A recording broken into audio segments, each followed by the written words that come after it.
Ketua Nonaktif KPK Firly Bahuri diperiksa Bareskrim Polri sebagai tersangka kasus dugaan pemerasan Syahrul Yassin Limpo hari ini. Ini saudara adalah foto saat pemeriksaan Firly di Bareskrim Polri hari ini. Pemeriksaan adalah yang pertama setelah ditetapkan sebagai tersangka pada Rabu 22 November. Kedatangan Firly Bahuri di gedung Bareskrim Polri tidak terlihat awak media yang sudah menunggu. Firly diduga masuk sejak pagi tanpa lewat akses utama gedung.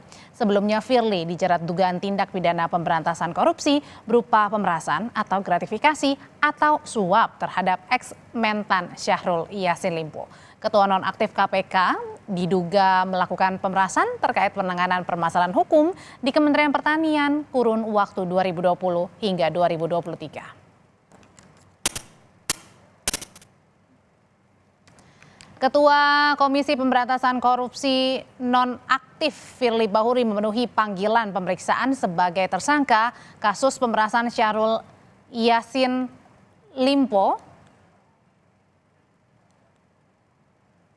Dan yang disampaikan oleh Wadir Tipikor Bareskrim Polri, Saudara Kombes Arief Adiarsa, mengatakan saudara Firly Bahuri dan penasihat hukum tiba pada pukul 8:30.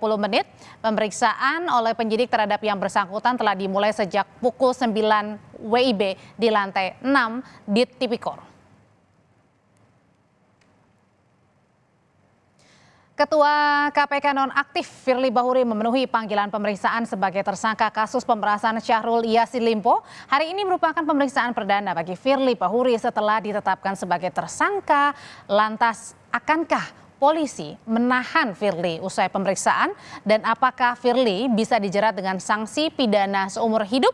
Sudah ada mantan pimpinan KPK Saud Situmorang dan pakar hukum pidana Abdul Fikar Hajar bersama kita sore hari ini. Pak Saud, selamat sore. Pak Fikar, selamat sore. Selamat sore, Mbak. Oke, sebelum kita ke substansi pemeriksaan Firly hari ini, saya mau tanya dulu, Pak Saud sudah 2 kali kan, kemarin terakhir diperiksa pada saat Firly juga sudah ditetapkan sebagai tersangka. Sebenarnya pemeriksaan kemarin itu yang beda dari sebelumnya apa sih, Pak Saud?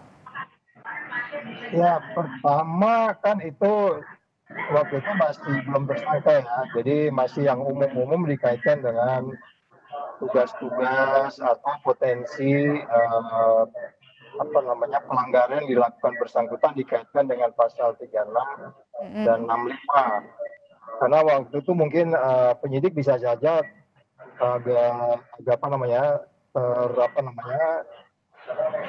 terpengaruh dengan saya di sejumlah media kan mengatakan foto itu membuktikan bahwa ada potensi pelanggaran pasal 36 dan 65 yang nggak boleh bertemu dengan pihak berperkara dengan alasan apapun.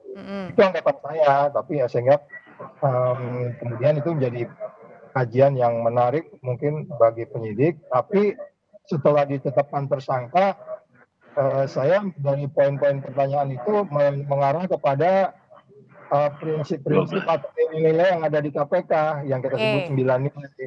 Berarti diminta pandangannya ya? Ya, jadi mungkin itu potensinya dikaitkan dengan apakah yang bersangkutan menganut nilai-nilai itu. Ya, kita sebut ada 8 atau 7 nilai yang dilanggar lah, ya tidak jujur, nggak peduli juga, karena dia kan yang nggak dilaporin, kira-kira gitu, Mbak. Pak Saud, kira-kira kan hari ini diperiksa Pak Firly perdana ya, terus kemudian langsung dikonfrontir dengan pengusaha sekaligus juga ketua PBSI. Kira-kira apa yang digali oleh penyidik? Ya, kalau lihat dari pertanyaan yang diarahkan ke saya dari sekitar 8 atau 5 pertanyaan itu kan arahnya kan sebenarnya yang bersangkutan arahnya kayak LHKPN gitu. Dan which itu yang nggak dilaporkan, jadi termasuk saya nggak nyebutnya apa-apa saja. Tapi kan kita tahu di media ternyata ada apartemen, ada uang, ada yang lain-lain kan itu seharusnya dilaporkan. Jadi itu saya anggap ditanya saya ya itu melanggar nilai-nilai yang ada di KPK gitu, Mbak. Berarti bisa jadi ini bukan hanya ditelisik untuk dugaan pemerasannya mantan-mantan, tapi juga mungkin saja gratifikasi atau suap bahkan. Ya, maka saya agak menghayal jangan-jangan juga ini pencucian uang gitu. Saya bisa salah mungkin Pak Fikar untuk menganalisis. Oke, saya langsung tanya ke Pak Fikar ya. Pak Fikar, kalau gitu jangan-jangan bukan hanya dugaan pemerasan nih yang lagi dibidik oleh penyidik, jangan-jangan ada juga gratifikasi atau suap? Ya, bisa jadi ke arah sana gitu. Tetapi ketika saya diperiksa tekanannya itu pada pemerasannya ini, ya tekanannya pada pasal 12E-nya itu, gitu. Di samping pasal 36, ya mestinya sih digandeng ya, karena kan sebenarnya lebih mudah pasal 36 kan itu delik formil. Ketemu saja, nggak usah ada akibat apa-apa, itu sudah kejahatan gitu ya. Komisioner KPK ketemu orang yang berperkara atau tersangka itu sudah kejahatan. Nah, dan itu 5 tahun. Sebenarnya itu kan delik formil, artinya tidak perlu ada akibat apa-apa. Tetapi yang 12E yang pemerasan itu tekanannya pada meskipun Pak FB-nya tidak mengaku gitu ya, tidak mengakui, tapi kepolisian sudah punya banyak bukti gitu ya, terutama soal penukaran valuta asing. Ya, penukaran valuta asing oleh orang-orang sekitarnya begitu. Nah, itu yang saya kira polisi sudah sangat kuat gitu punya alat bukti itu. Nah, dan dari keterangan mereka yang di sekelilingnya itu ya jelas mengarah pada tersangka begitu, Mbak. Tapi karena pertanyaan berikutnya yang masih saya tanyakan dan cecer nih, kenapa pada saat pemeriksaan perdana ini justru dikonfrontirnya dengan pengusaha hotel besar yang juga merupakan mantan ketua PBSI? Apakah yang dibidiknya hal lain di luar dari kasus pemerasannya? Atau, dan satu lagi nanti akan dijawab oleh Bapak-Bapak, akankah Firly Bahuri akan ditahan di pemeriksaan perdana nanti? Pak Saud, Pak Fikar akan jawab, tetaplah bersama kami di Kompas Petang. Pak Saud, jadi balik lagi nih pada saat kemarin diperiksa begitu ya, sebenarnya yang diperiksa itu lebih ke kapasitasnya seorang pimpinan tidak boleh bertemu dengan pihak yang berperkara, atau ada gratifikasinya, unsur gratifikasinya yang lagi ditelisik oleh penyidik? Kalau yang pemeriksaan pertama memang fokusnya di pasal 36 ya. Pemeriksaan pertama sebelum PSK. Setelah PSK ini arahnya ke LHKPN yang gitu-gitu, ditanyain dia prinsip-prinsip apa yang dilanggar kalau nggak melaporkan LHKPN dari nilai-nilai yang ada di KPK. Jadi makanya tadi saya bilang bisa jadi arahnya menjadi lain lagi, tidak hanya soal pasal yang disampaikan Pak Fikar tadi 36 pasal 12E kecil itu, jadi lebih yang lain lagi. Ya mungkin kita nggak tahu seperti apa penyidik nanti ya menyimpulkan untuk kaitannya dengan yang lain. Tapi bisa masuk ya dari LHKPN ya? Bisa. Ya kan, kalau nggak melaporkan LHKPN kan cenderungnya kan itu kalau money laundering itu ada kata placing kan, menempatkan, mengubah, apa namanya, itu udah unsur-unsur money launderingnya mulai terlihat gitu. Oke, Pak Fikar. Ya. Jadi itu dari LHKPN itu bisa diteliti ya, termasuk dengan dugaan gratifikasinya ya? Ya, menurut saya bisa, karena kan LHKPN juga bisa jadi alat pengontrol, apalagi aparatur negara atau mereka yang punya jabatan negara itu kan terukur gitu loh, dari gajinya, pendapatannya itu terukur gitu. Nah, kalaupun umpamanya ada pendapatan lain, entah dagang entah apa gitu ya, itu kan juga harus dilaporkan kan gitu ya. Nah, artinya kalau orang mempunyai harta lebih dari apa yang dilaporkan di LHKPN, menurut saya sih ya kalau ada jalan masuknya bisa dipidanakan gitu, bagian dari tindak pidana korupsi ya. Bahkan kan tidak melaporkannya saja juga sudah pidana sebenarnya. Nah, kalau hubungannya dengan hari ini dikonfrontir langsung dengan pengusaha Alex Tirta? Nah, kalau menurut saya itu lebih pada lokasi yang digunakan pertemuan dengan Pak SYL itu dengan Pak ini di situ kan begitu, ya kan? Di rumah. Berarti rumah yang dipinjamkan itu ya, kata negara? Iya, lebih pada itu kalau menurut saya.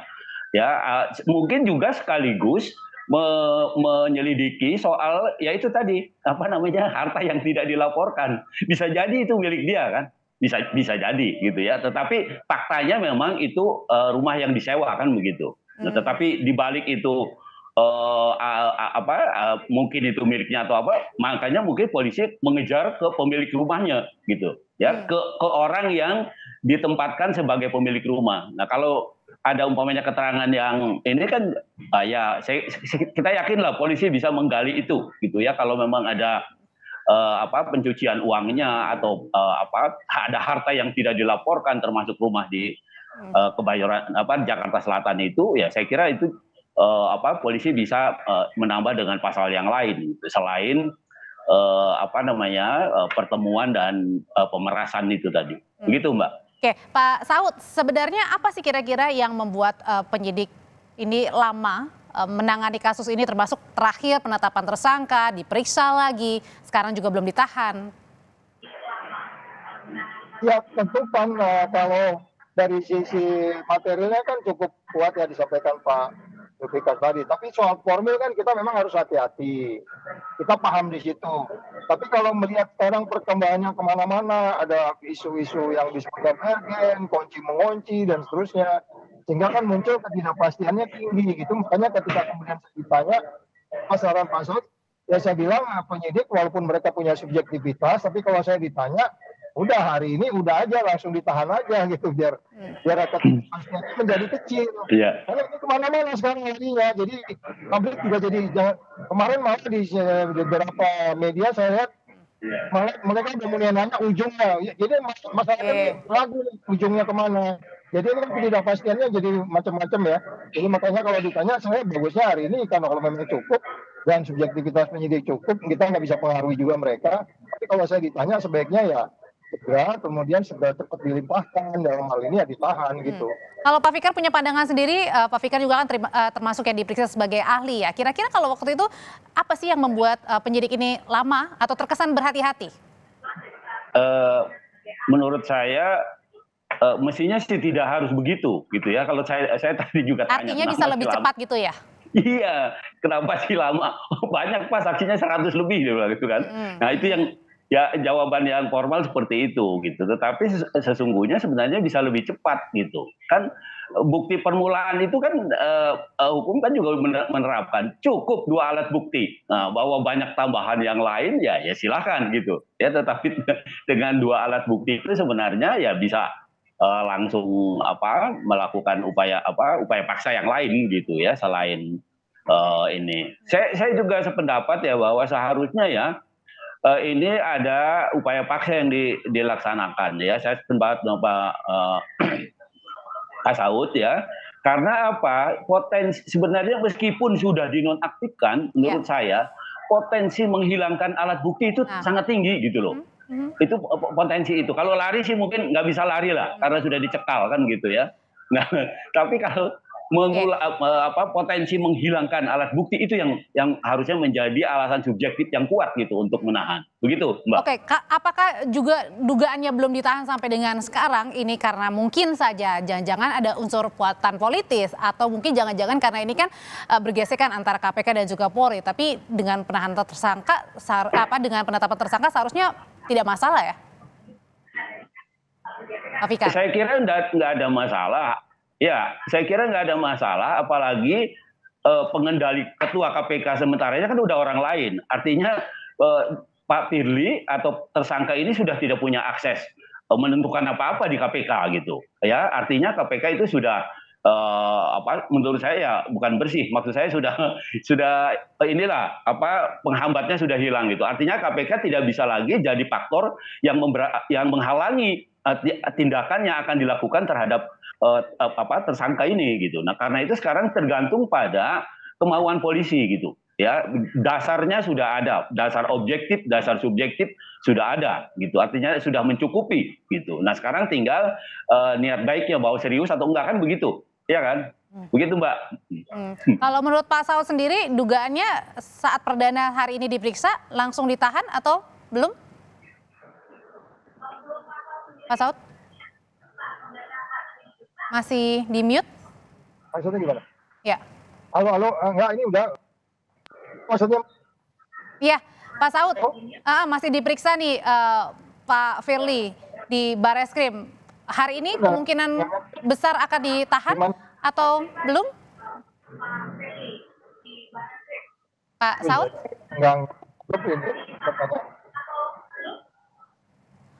Oke, Pak Saud? Oke, saya sambil diperbaiki jaringan komunikasi, saya akan ke Pak Fikar nih. Pak Fikar, apakah sebenarnya tadi kan dibilang sudah ada 2 barang bukti ya, terus kemudian sejauh ini Ya. apakah ada bukti-bukti lain juga yang menguatkan bukti dugaan pemerasan atau gratifikasi atau suap pada Ya. Firly? Ya, yang dimaksud itu bukan barang bukti, alat bukti. Alat gitu bukti. kan.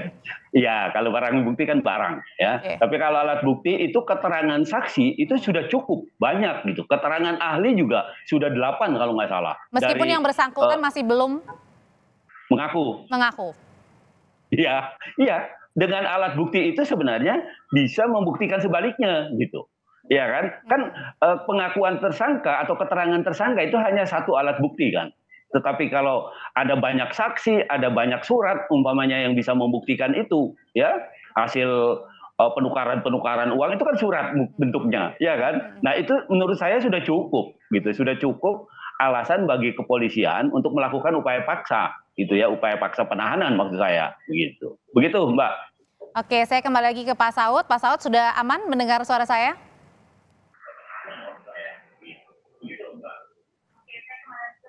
Iya, masih di mute Pak Saud? Oke, saya balik lagi ke Pak Fikar kalau gitu, sambungannya masih belum terkoneksi dengan baik. Apakah kemungkinan Pak Fikar dengan tadi alat bukti, kemudian juga pemeriksaan saksi, ancaman maksimalnya bisa diterapkan kepada Firly Bahuri? Karena ini adalah nggak Ya. main-main Ketua KPK. Ya, ancaman maksimal itu adalah ranahnya peradilan, dan ranah peradilan itu adalah penuntut dan majelis hakim gitu. Ya, artinya penuntut bisa menuntut maksimal, umpamanya seumur hidup itu tadi 20 tahun atau seumur hidup umpamanya, tetapi juga putusannya akan tergantung hakim. Sejauh mana hakim mengapresiasi fakta persidangan gitu, ya. Meskipun di lain pihak tersangka terdakwa sendiri atau Pak Firly sendiri punya hak untuk membela diri, boleh, nggak ada masalah gitu, karena itu memang mekanismenya seperti itu. Tetapi saya kira di pengadilan ini baik jaksa maupun hakim, saya percaya akan menggunakan upaya yang maksimal gitu ya dalam menerapkan ini, karena ini terus terang saja juga menjadi taruhan soal reputasinya KPK. Maksud saya nama baiknya KPK. Meskipun secara reputasi tidak secara langsung gitu, tetapi nama baik KPK sudah begitu dicemarkan gitu. Kewenangan yang begitu besar yang memang sudah diantisipasi oleh pembuat undang-undang terjadi juga gitu. Itu kan juga mengherankan sebenarnya. Iya. Oke, balik lagi ke Pak Saud. Semoga jaringan komunikasinya sudah baik. Pak Saud, kita balik lagi ke masalah ini ya, belum ditahan. Tadi juga dimintanya untuk ditahan karena bisa saja menghilangkan barang bukti. Sebenarnya barang bukti apa yang kira-kira bisa dihilangkan? Kan toh semua alat buktinya sudah ditahan semua oleh penyidik. Dan dia juga sudah dinonaktifkan, Firly ini, Pak Saud. Masih di mute, Pak? Masih di mute audionya Pak Saud. Silakan Pak. Bentar diambil ya. Oke, masih belum terkomunikasi dengan baik. Oke, baik. Saya kembali ke Pak Fikar kalau gitu. Pak Fikar, apa sih yang kemudian bisa menjadi pesan ya buat sekarang KPK begitu, ketua KPK-nya terjerat dalam kasus dugaan pemerasan. Apa yang menjadi PR besar saat ini untuk bisa segera dilakukan? Saya kira